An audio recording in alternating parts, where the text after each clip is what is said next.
to see you and to hear you. Nice to see you and hear your good self. Hare Krishna. Where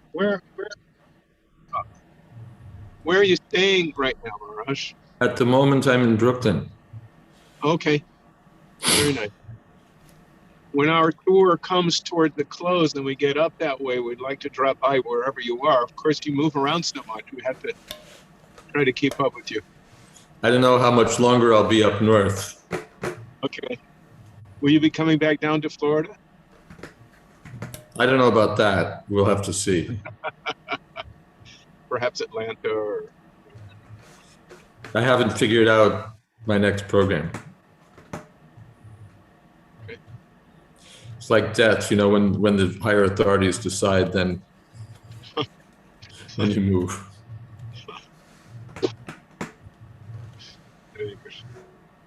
Should I start Kirtan Maharaj, or do you have Yes. a hand? Yeah, okay. I'm just dropping out for a moment. I'll be back. Okay. Unless you want to lead Kirtan Panchatattva Prabhu. Go right ahead, Akenda Prabhu. We're driving to a campground, so...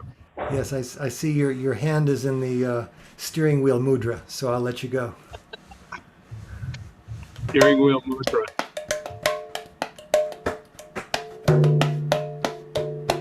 Om Jnana Timirandasya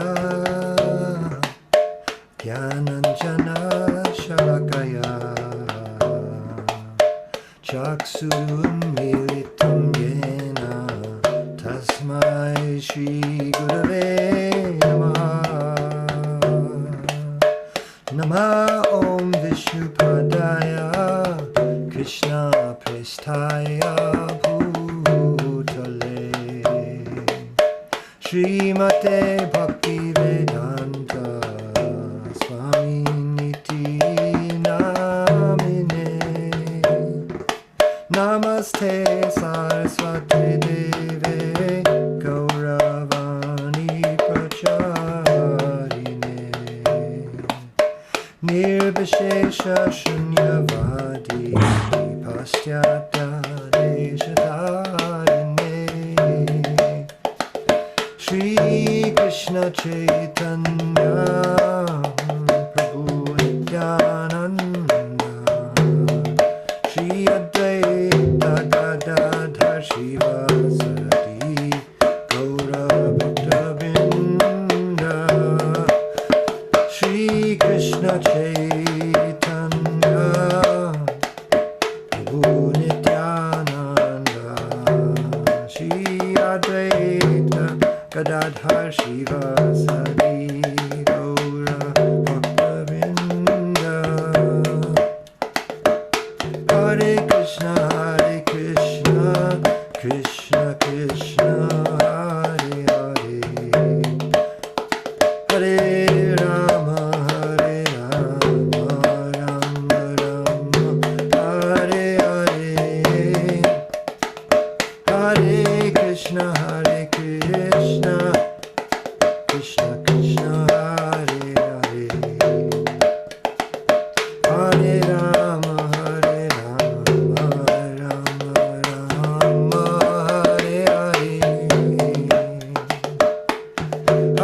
Krishna, Krishna Krishna, Hare Hare, Hare Rama, Rama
Jai Om Shnipad Punamun Supari Prajkacharya Stotra Sri Srimad A.C. Bhakti Vedanta Swami Maharaj Prabhupada Ki Jai Ananta Koti Vaishnavrinda Ki Jai Namacharya Srila Haridas Thakur Ki Jai Prem Sakaho Shri Krishna Chaitanya Prabhu Nityananda Shri Advaita Gadadhar Shiva Sadi Gaur Bhaktivinoda Ki Jai Sri Sri Radha Krishna Gopinath Sham Kund Radha Kunigiri Govardhan Ki Jai Vrindavan Tham Ki Jai Navadip Tham Ki Jai Jagannath Puri Ki Jai Ganga Mai Ki Jai Jamana Mai Ki Jai Tulsi Devi Ki Jai Bhakti Devi Ki Jai Samaveta Bhakta Vrinda Ki Jai.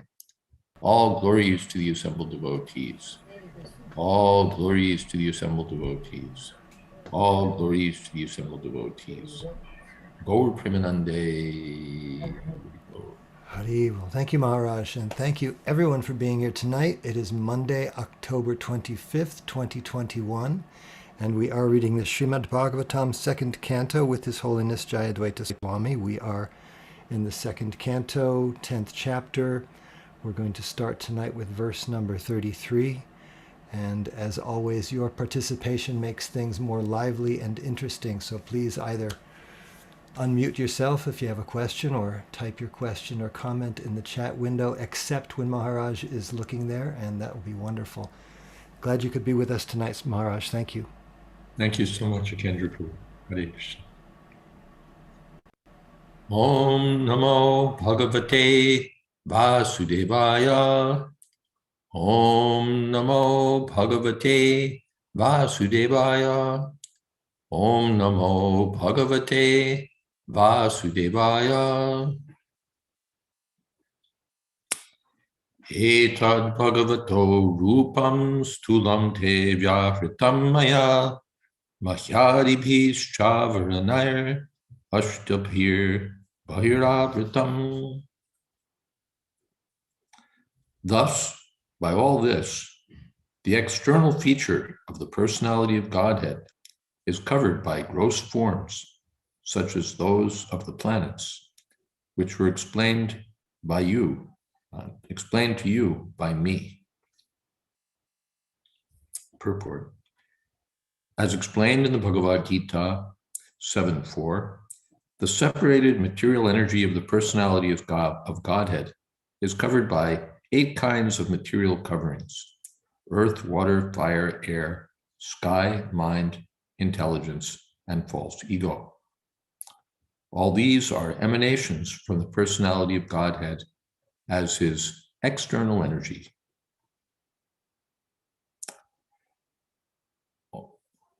Om Jnanatimirandasya Gyananjana Shalakaya Chakshurun Militam Jena Tasmai Shri Gurave Namaha. Shri Chaitanya Manobhistam Sthapitam Jena Bhutale Swayam Rupakada Mahyam Dadhati Shapadantikam Vandehang Shri Guru Shri Jatapadakamalam Shri Gurun Vaishnavamscha Shri Rupam Sagrajatam Sahagana Raganatan Vitamstam Sajivam Sadvaitam Savatutam Parijana Sahitam Krishna Chaitanya Devam Shri Radha Krishna Padan Sahagana Lalita Sri Vishakhan Vitamscha. He Krishna Karuna Sindho Dina Bandho Jagatpate Gopesha Gopika Kanta Radha Kanta Namostute Tapta Kamshana Gaurangi Radhe Brindavaneshwari Prisha Bhanu Sute Devi Pranamami Hori Priye. Vanchakolpatarubhyascha kripasindhobhyeva cha Patitanam pavanebhyo vaishnavebhyo namo namah. Shri Krishna Chaitanya Prabhu Nityananda Shri Advaita Gadadhar Shiva Sari Gaur Bhaktavinda. Hare Krishna, Krishna Krishna, Hare Hare, Hare Rama, Rama Rama, Hare Hare. Now we're coming to the end of the description of the universal form of the Lord. Etad Bhagavatam Bhagavato Rupam Stulam Te Vyahritam Maya. The gross form of the personality of Godhead has been described by me to you. Stulam means the gross form. Vyahritam has been explained in this way. Etad Bhagavato Rupam. Mahi Adibhis Cha Avaranayar. Avaranayar means covering. Srila Prabhupada will explain that as we move forward in the purport. Ashtabhir Bahir Avritam. This universal form is covered by 8 coverings. Avaranaya means by coverings. Avritam means covered. External coverings. Mahi Adibhis. By Mahi and so on. As often happens, Srila Prabhupada explains this a word here in 2 different ways. In the translation, Mahi Adibhi appears as the planets and so on. Yes, such as gross forms, such as those of the planets. So Mahi is the planets, and Adibhi, and so on.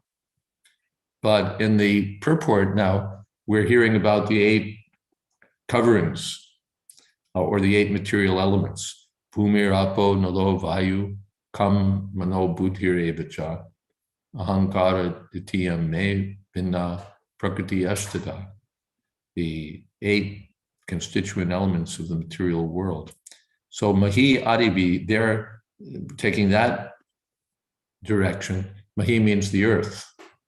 So the earth, planet, and others, or the earth and other such elements. Earth, water, fire, air, and so on. So in that case, the personality of Godhead as the universal form is covered by these 8 elements. So that tack, that direction, Srila Prabhupada takes in the purport. All these are emanations from the personality of Godhead as his external energy. These coverings are just like the covering of clouds for the sun. The cloud is a creation of the sun, yet it actually covers the eyes so that one cannot see the sun. So the Lord is covered from our vision, as it were, by these 8 elements, which in any case come from him. The sun cannot be covered by the clouds. The cloud can at utmost extend a few hundreds of miles in the sky, but the sun is far greater than millions of miles. So a 100-mile covering is not competent to cover millions of miles.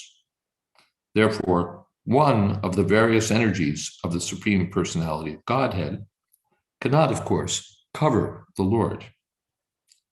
But these coverings are created by him to cover the eyes of the conditioned souls who want to lord it over the material nature.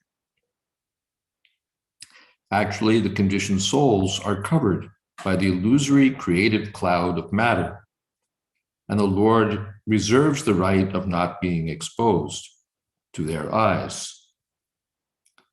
Because they have no eyes of transcendental vision, and because they cannot see the personality of Godhead, they therefore deny the existence of the Lord and the transcendental form of the Lord. The covering of the gigantic material feature is accepted by such men with a poor fund of knowledge. And how this is so is explained in the following verse. So the avaranaya, the coverings, however we take them, are created by the Lord. They're just like the elements, earth, water, fire, and so on.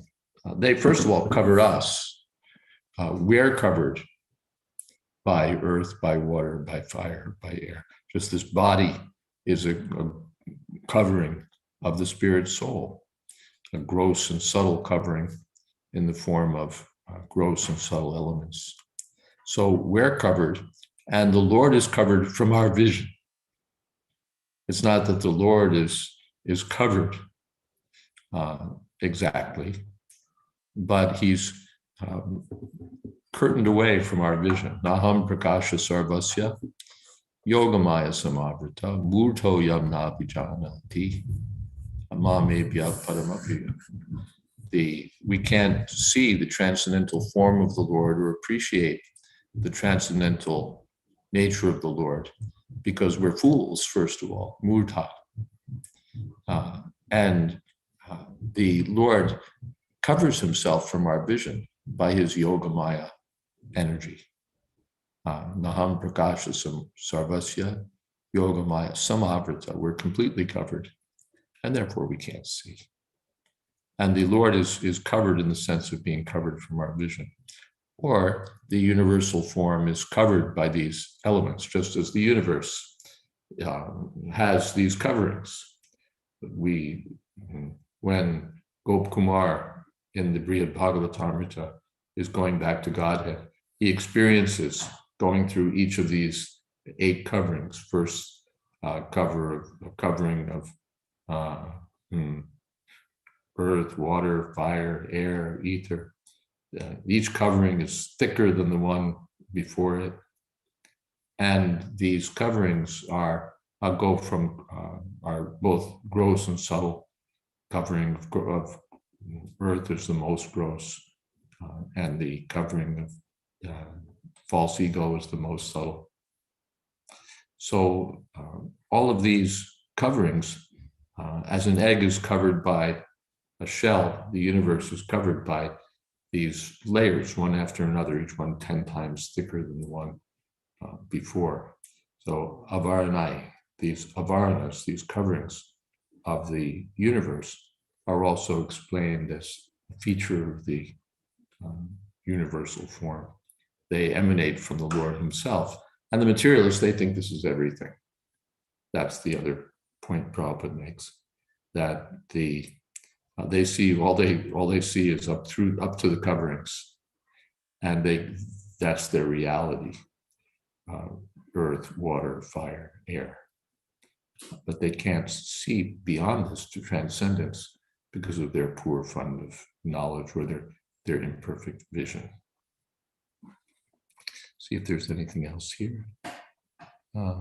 Does it for now. Any questions, comments?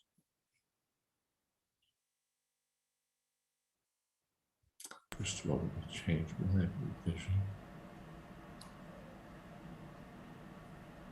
Okay, there's everyone. Okay. Vijay Krishna Prabhu has a question. Vijay Krishna. There it is in the box.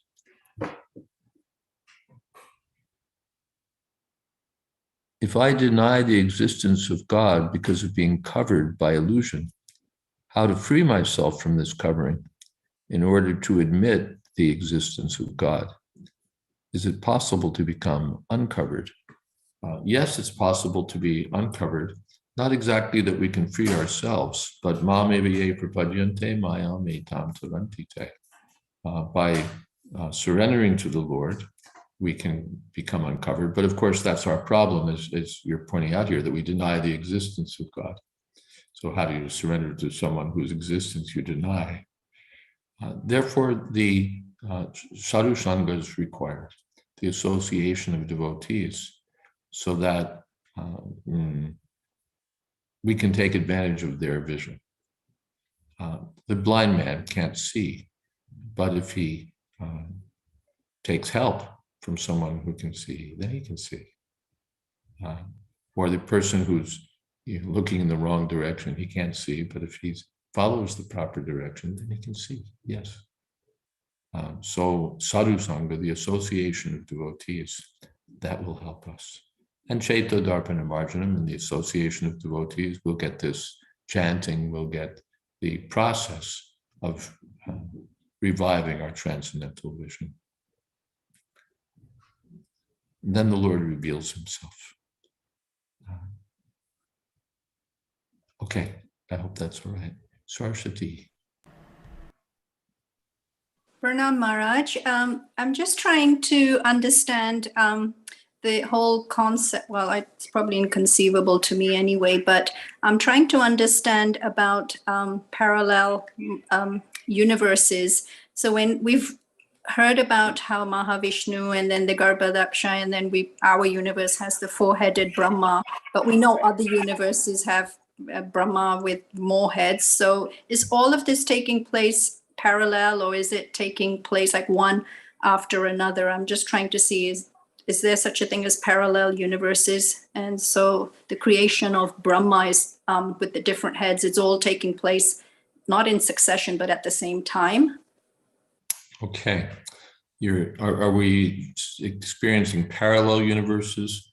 The four-headed Brahma's universe, the thousand-headed Brahma's universe, is that what's existing? Or are they sequential? What's going on? First, just as almost a footnote, in physics, there's a conception of parallel universes. And as far as I understand, it's designed to solve essentially mathematical problems. When you get into cosmology and everything, of course, it's very interesting. It was explained to me by Ravi Gomatam, Rasraj Das, that when we speak of the physical world, if we're physicists, we actually mean the world of physics. It's an interesting thing that when we speak about the physical world, I think of the world of things that you can touch and feel and smell and so on. But what a physicist means by the physical world is the world of physics. That is the world as understood mathematically. So the physical world for a physicist is a world of formulae, equations, and so on. And in that context, they're solving a problem in physics by positing that there are parallel universes undetected by us, and that helps them resolve various issues. That's as far as I've understood it anyway. I don't see Doug on Zoom with us tonight. Otherwise, he could set me straight if I'm off. We're trying to get him on, all right. Okay, before I get misrepresent the world of physics entirely. I don't think it's possible that could happen, Guru Maharaj. My goodness. This is what happens when you're in the world of physics. Things become impossible. Okay, even when you get close to the world of physics, various things become impossible. But I realize that strays from the substance of your question, Saraswati. As far as these universes, they all come out simultaneously. The Mahavishnu is breathing, and as he's breathing, the universes are appearing. Yasyaka nishvasita kala matavalambya jivanti loma vilaja jagadandanata. The Lord is breathing, and from the pores of his body come these universes, all pretty much at the same time. So the thousand-headed Brahma's universe, the 500-headed Brahma's universe, our Brahma's universe, they all exist simultaneously. And therefore, in that pastime, when four-headed Brahma visited the Lord, and you know the story, he went to visit Krishna, and the doorman asked Brahma, well, which Brahma has come? And Brahma was a little astonished. Which Brahma? Well, tell the Lord, four-headed Brahma, the father of the four Kumars. So the message was relayed and Brahma was admitted.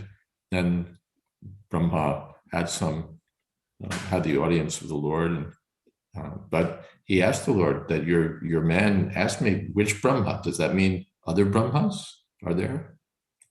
So then the Lord summoned all the Brahmas at once, and they all came gliding in on their swans. And some of them had 10 heads, 100 heads, 1,000 heads.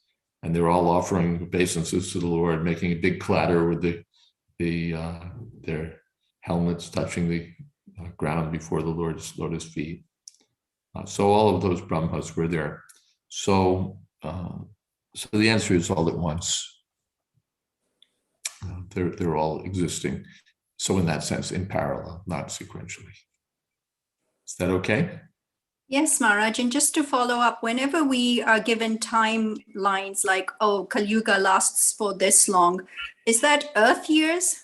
Every time frame that's given in Srimad Bhagavatam, are we to deduce that that's Earth years?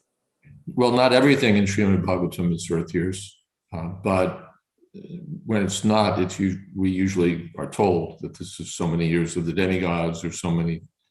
Then we're given the framework. Otherwise, Kali Yuga, Dwapara, how long is Treta Yuga, Dwapara Yuga, Kali Yuga, Satya Yuga? Yeah, those are Earth years.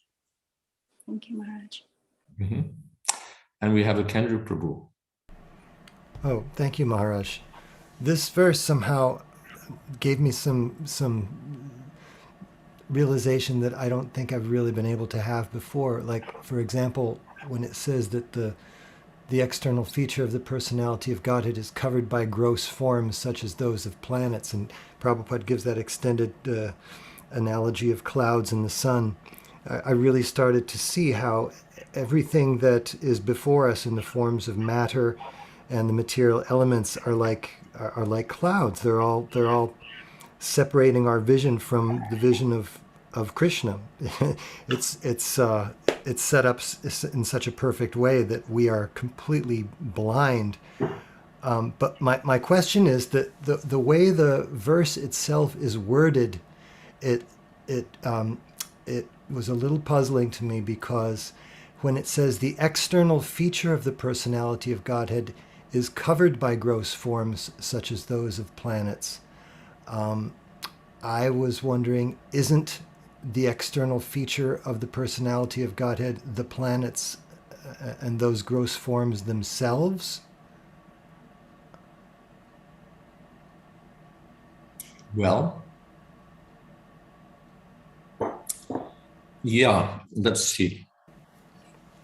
Etad Bhagavato Rupam Stulam Te. Rupam Stulam is the gross form of the Lord, or the external feature of the Lord. Etad Bhagavato Stulam. Yeah, there's a gross form of the Lord, and it says at the same time that it's covered by these 8. So from that point of view, yes. Let's see if there's something else that I'm missing here.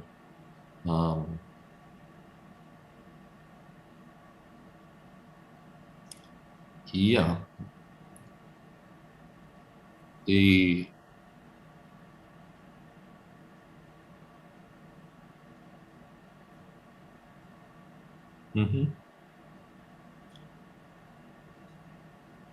Therefore, it's easier for me to understand the version of the verse implied in the purport, where Prabhupada takes Mahi Adibi as being the elements. And then the whole business would be covered by these avaranas, as they're called, these 8, covering of earth, covering of water, covering of fire, and so on. It's easier for me to understand it that way. Otherwise, I run into the same question you do. Well, wait a second, the planets are appearing essentially twice, because once they're in the universal form already described, and now they're in the covering also. So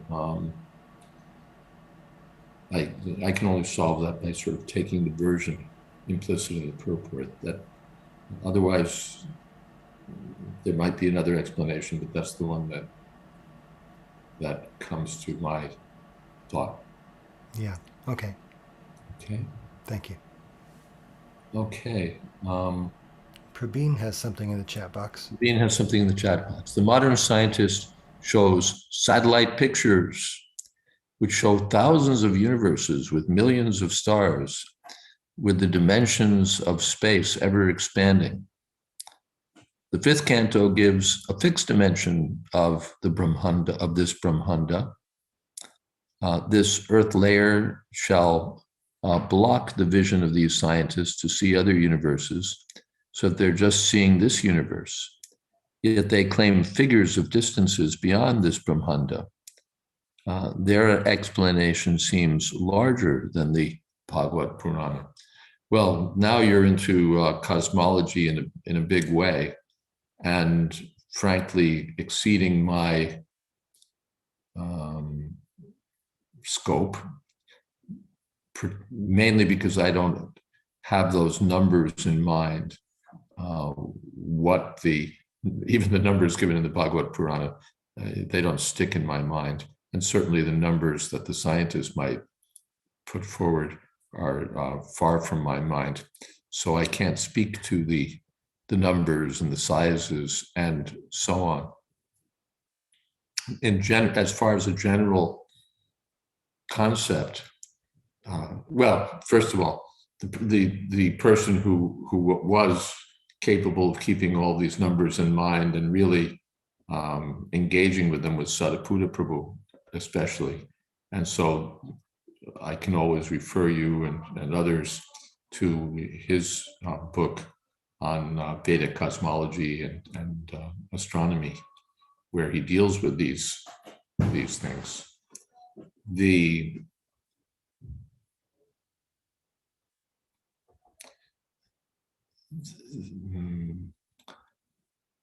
The challenge for devotee scientists is to explain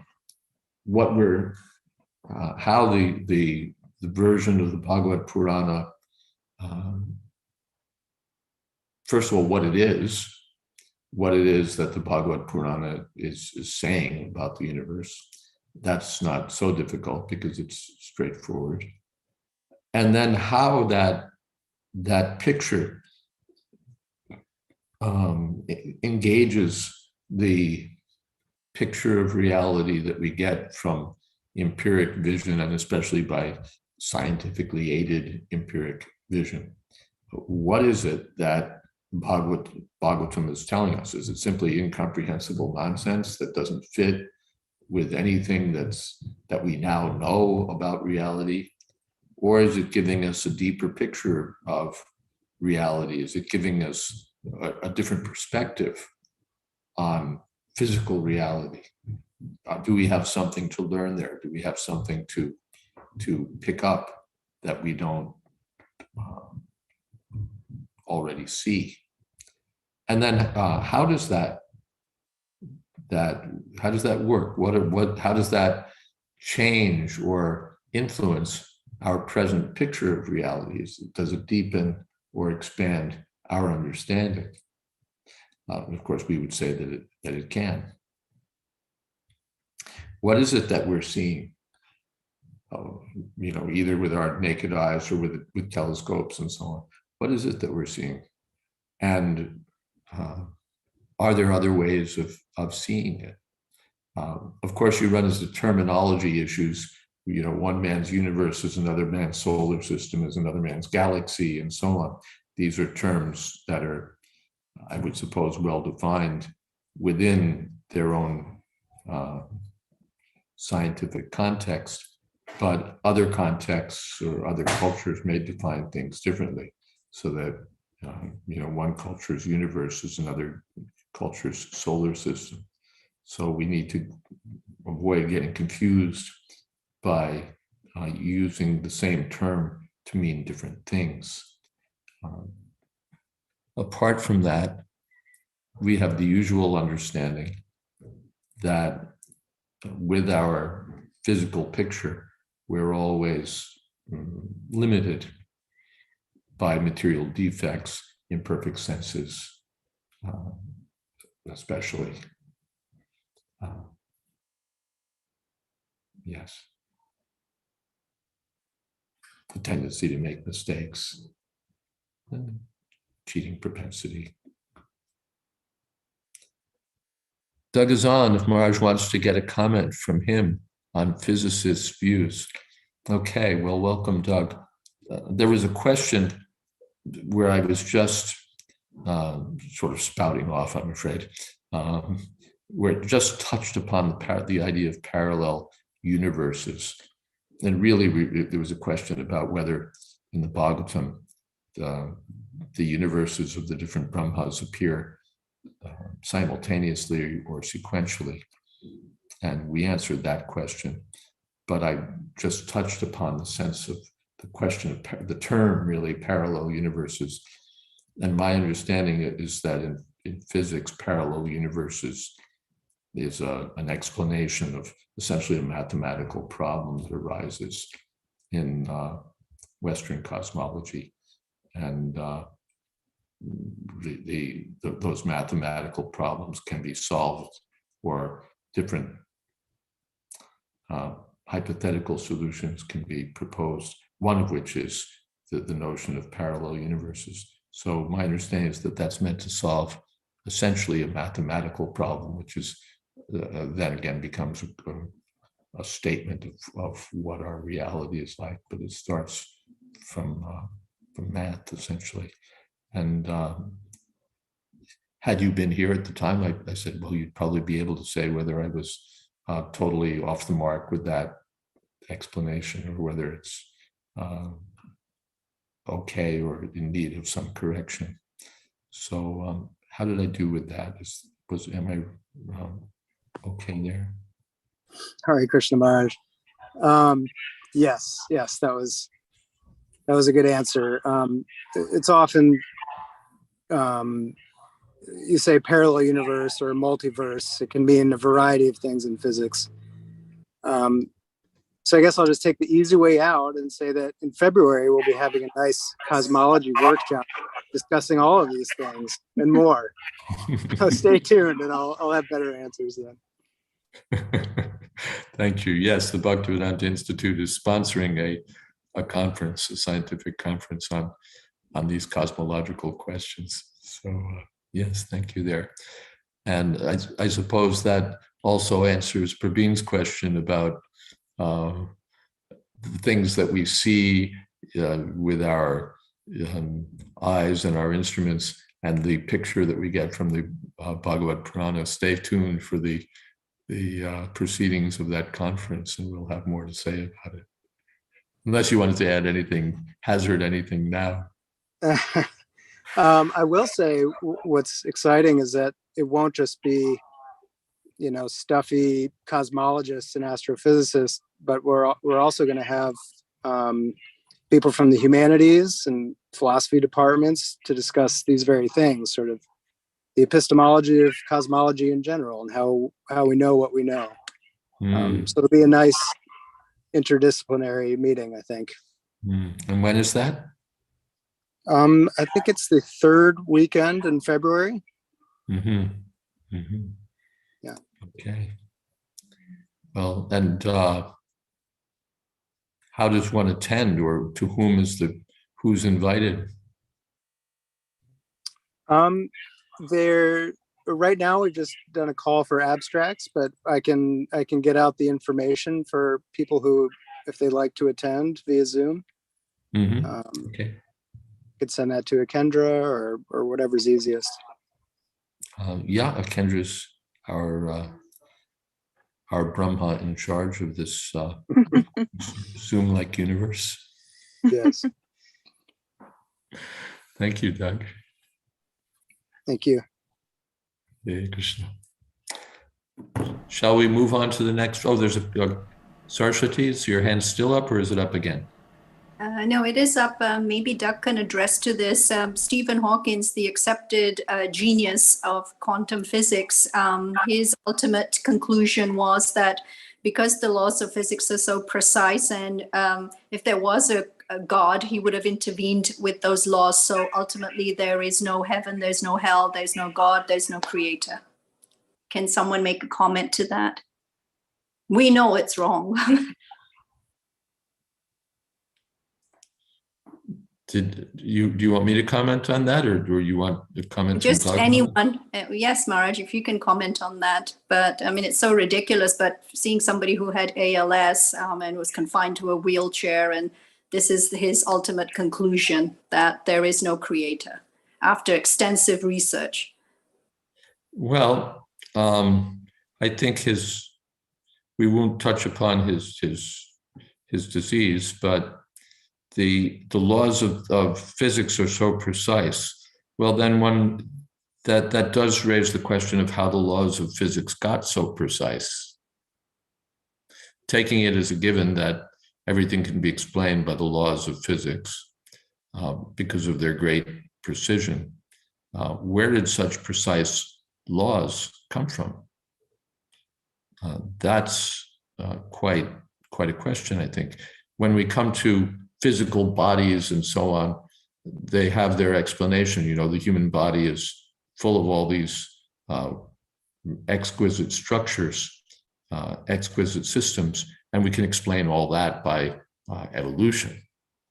That everything started from simple organisms, and by a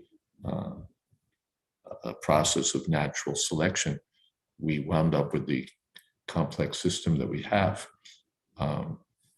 We won't discuss the pros and cons of that explanation at the moment, but what explanation? So but it's their explanation of how this very complex system, the human body, or even the bodies of other creatures, the E. coli, Sadhaputta Prabhu himself demonstrated mathematically, is hugely complex, let alone the human bodily structure. Even E. coli has quite the elaborate structure there, a structure that needs a huge amount of information to define. And one is faced then with the question of how that complex structure evolved from simple elements. As we were taught in grade school, you know, hydrogen, nitrogen, carbon, and oxygen are the building blocks of life. And from these simple building blocks, you get such an elaborate entity as E. coli. So that's a question. But then now these curious laws of physics, how did they get so elaborate? What are we doing in a reality, a space, a region, a place where these curiously elaborate laws exist, curiously precise, as you mentioned, Dr. Hawkins saying, how do we exist in a place where these exquisite, precise laws happen to exist? How did they get there? Sadhaputta Prabhu places this question in his book by essentially saying that by depicting reality as a system, well, he's really talking in the context of life, and it's the elaborateness that we see in living creatures. And he says that either, and taking that as a system, a closed system, to get this elaborate E. coli, either you have to have at the very beginning elaborate information built into the system, or there has to be elaborate information forming the boundaries of the system. Either the original stuff that we're starting with has to be terribly complex so that you can get the terribly complex result out of it. It has to have this terribly dense amount of information in it to begin with, and then simple laws that deal with it so that from it says to this elaborate information, okay, go right, go left. Or you have to have very simple stuff that you start out with, and then terribly complex laws about what you're going to do with it. I think sometimes in terms of, like buildings, either you have to have, like, say, bricks and glass, very simple stuff, and then a large instruction book about how you're going to put this stuff together. Okay, we can put 462 bricks this way, and we're going to put 497 bricks that way, and we're going to do this with the glass, and we're going to do, or you do one of those so in that case, you have very simple elements and the big fat instruction book. Or you've got one of these prefab jobs, where they put up the wall in 4 pieces, so that it's very simple. But those 4 pieces contain a lot of things already put together. That is, there's a lot of information built in to what you're doing. So you just take 4 sets of laws, put this one here, put this one here, put this one there, put that one there. But you can't have a short instruction book and very simple elements that you're going to manipulate with the very short set of instructions, and then come out with something very complex. In other words, you can't have simple information content and simple boundary systems, simple boundary rules, and come up with a complex result. The complexity has to be there in the beginning someplace, either in the boundary or on the inside. You have to have complexity to start with if you're going to end up with complexity. And if you're not going to be adding information from someplace else, which would be a form of cheating, essentially. So that was Sadhuputta Prabhu's presentation, that according to what's called information theory, information doesn't grow. However much you start with, that's how much you're going to end with in terms of the total system. So then the question is, where do these fancy laws of physics come from, these highly precise laws? In the absence of the God denied by Dr. Hawkins, where do you get these complex physical laws from? And that's the problem for science, because science wants to be, at least the reductionistic brand of it, wants to start off with very simple stuff so that you can just have it there. It can pop into existence somehow or other, although even how simple stuff pops into existence is a question. But putting that aside, at least they want to have, sort of like very simple constituent stuff that can evolve into something more complex, whether we're talking about chemical evolution or we're talking about biological evolution. Really, we want to boil everything down to some very simple building blocks that can just be stacked on top of one another, and everything's going to be quite impressive. You're going to have the Empire State Building at the end of the day. So Sadhuputta Prabhu points out that they face this problem, that they want to boil everything down to ultimate elegant simplicity, but at the same time, they want to have complexity at the end of a certain amount of time. And he points out that this doesn't work, mathematically speaking. Because your complexity has to be there in the beginning. Systems don't go from simple to complex unless the complexity is coming from somewhere. So that would be some thoughts in answer to your question. I wonder whether Doug has something, or anyone, but especially starting with Doug, if you have something to say to Saraswati about this, or say to me about this, if I'm off, or could be something can be clarified.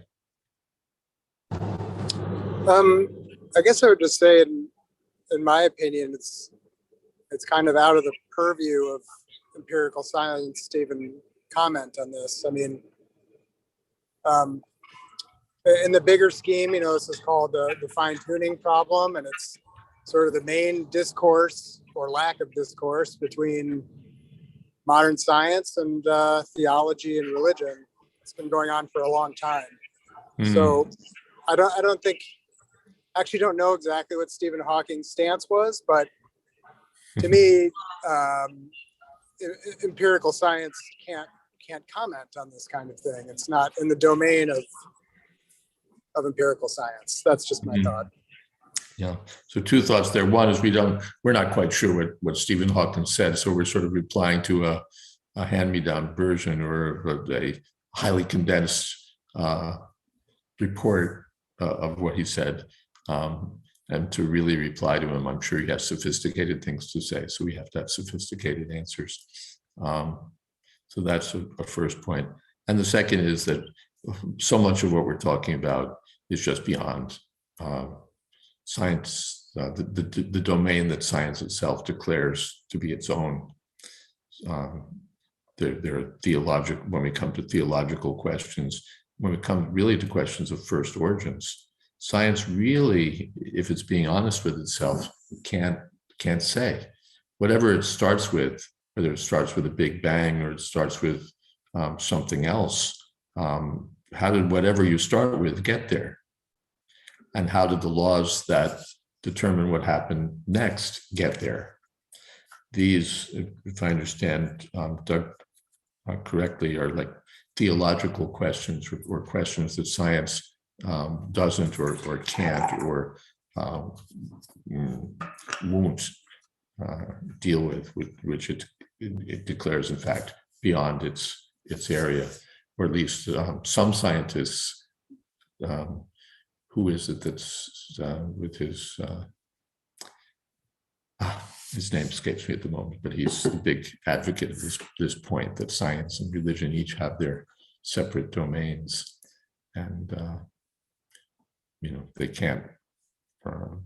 Each one is happy sort of in its own territory, and the science and therefore also religion really should stay in its own borders. Big name scientist and his big name has slipped my memory, but anyway, yeah. Thank you for that, Doug.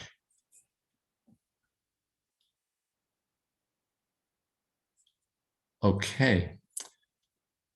Are there other points or questions here? Hare Krishna Maharaj. Hare Krishna. I'm not sure if I missed mention of him. Was Brian Greene brought up? No, he wasn't.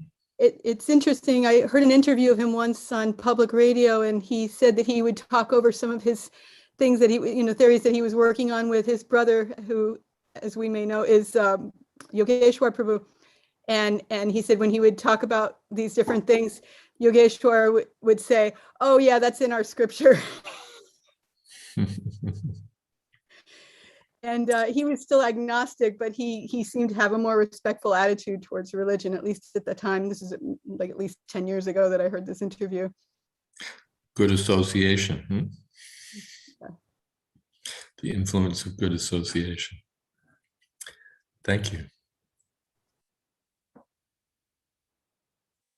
Dipti says, scientists cannot figure out pi calculations can continue infinitely, yet pi repeats in cell division, heartbeat, and breathing cycle, flow of rivers, stripes of animals, etc. Pi calculate, I guess that means the number of decimal points to which we calculate pi. Yes, okay, that's what it means. It repeats itself in cell division. Yeah, I mean, pi keeps showing up, I suppose. I don't know how it shows up in all the different things that you've talked about. I trust that it does, but I confess to being terribly ignorant about mathematical matters. So, but more generally, we see that there are, that the way that the universe manifests itself does involve extraordinary precision. There's a mathematician whose book I read part of, and it's not Alistair McGrath isn't a mathematician, so it wasn't him. But there is a fellow who was a theist and was arguing strongly against the sort of presumed what would you say, hegemony of materialistic science, the presumed superiority of the scientific world view as interpreted by atheists. And he was saying that essentially when you look at science and what it tells us, the evidence today is even greater than it was before for the existence of God, for the existence of intelligent control beyond the universe. Things like cells, for example, and I think Sariputta pointed this out, that cells used to be very simple things. There were, like there's a wall and there's a big blob of jelly inside, and there's a nucleus, and that's pretty much it. It's a very simple thing, the cell. Well, come back and revisit it a couple of decades later, and the cell turns out to be enormously complicated, so that the hope that we could just arrive at a simple understanding of biological reality just by saying, well, it's all, these simple cells swimming around. That's out. The cells turn out to be enormously complex. And other features of the universe, and as you've alluded to, pi, and then there are other, and forgive me for not remembering what they are, but there's other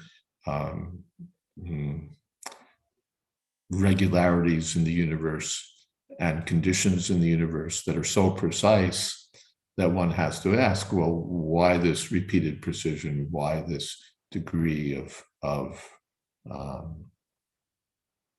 regularity? And there are various arguments that he draws from that. I could give you the name of the book if I would remember it.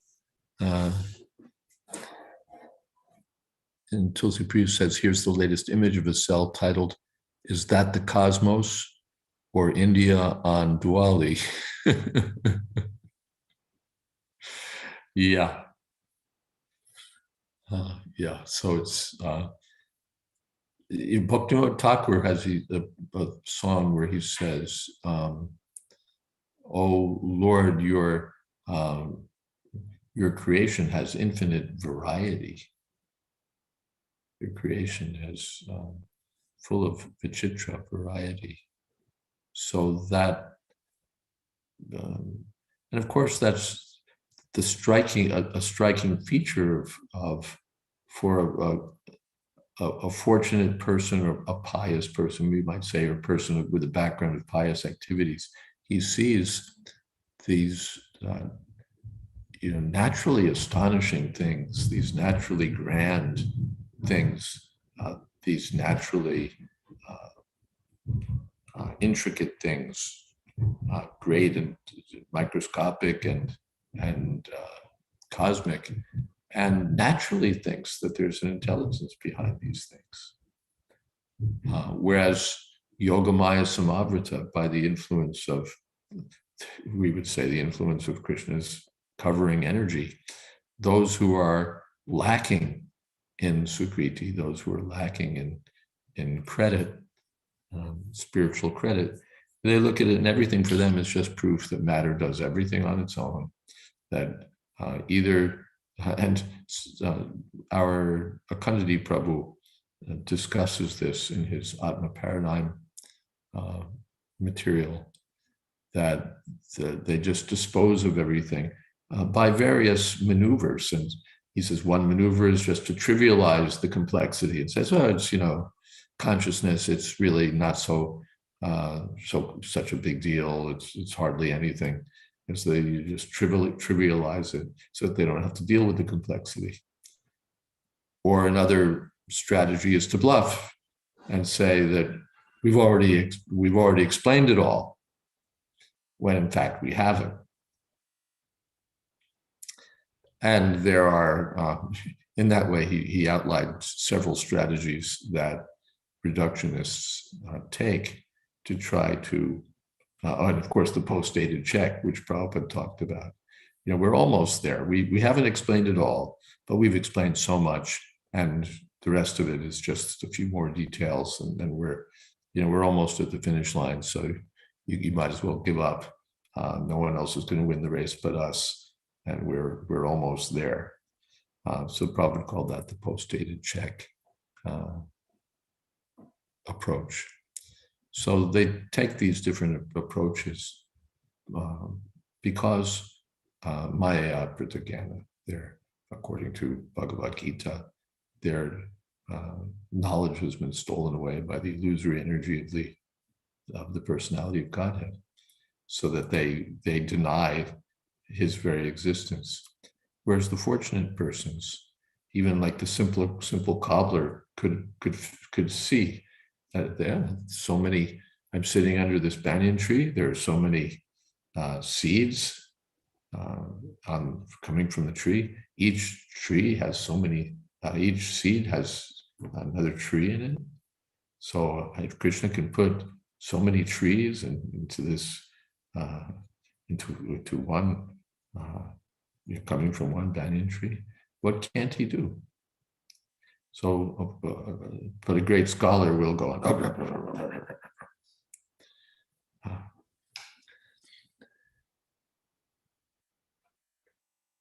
Kendra says, Vishwanath Chakravarti Thakur's running translation of verse 33 is slightly different from Prabhupada's and helped me understand my own confusion. He says, I have thus described to you the composition of one universe as a form of the Lord, which is covered by 8 layers of earth, water, fire, air, ether, false ego, Mahatattva, and Prakriti. Yes. So that's Mahi Adipi again, rather than the planets and so on. It would be earth and so on. Earth, water, fire, air, so on.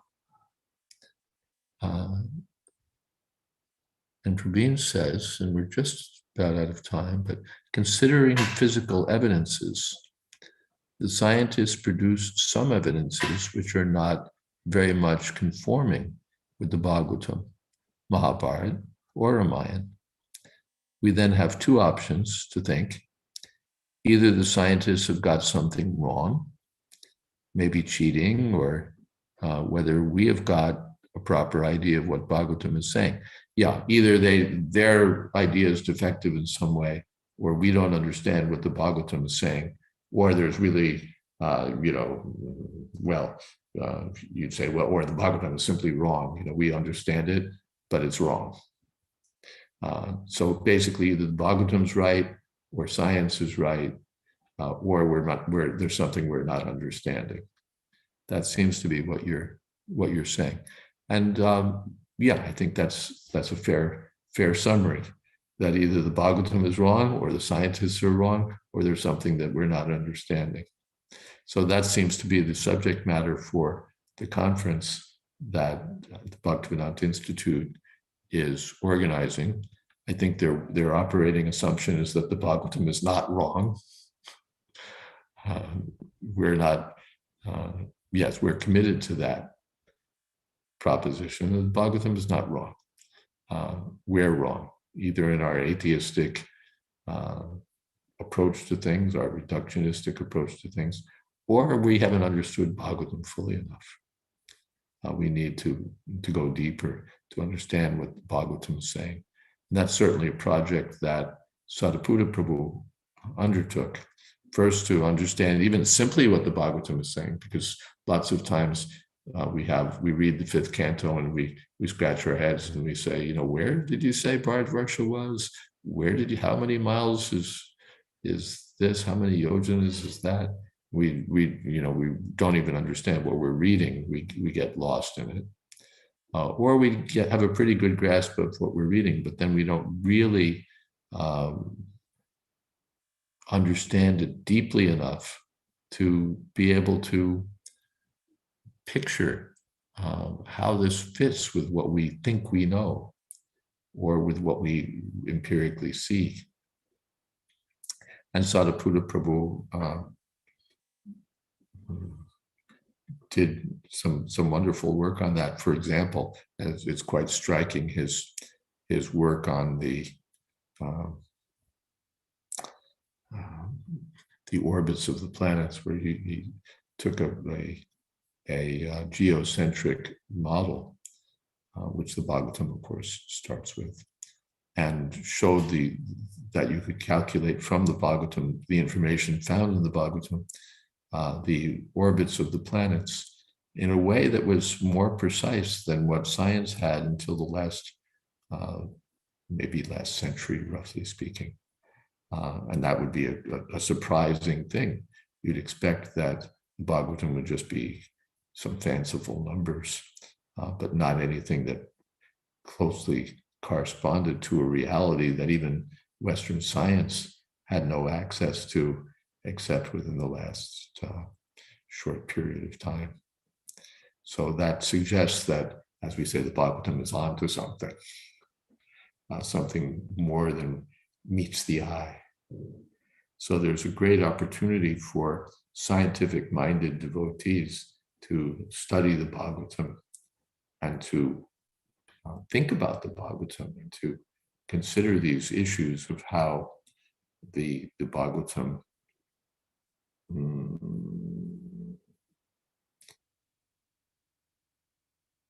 contributes to our conversations about physical reality, contributes to the world's conversations about physical reality. What is it that the Bhagavatam can tell us? Or what is it that Krishna is telling us about the world in Srimad Bhagavatam? So there's a great subject matter.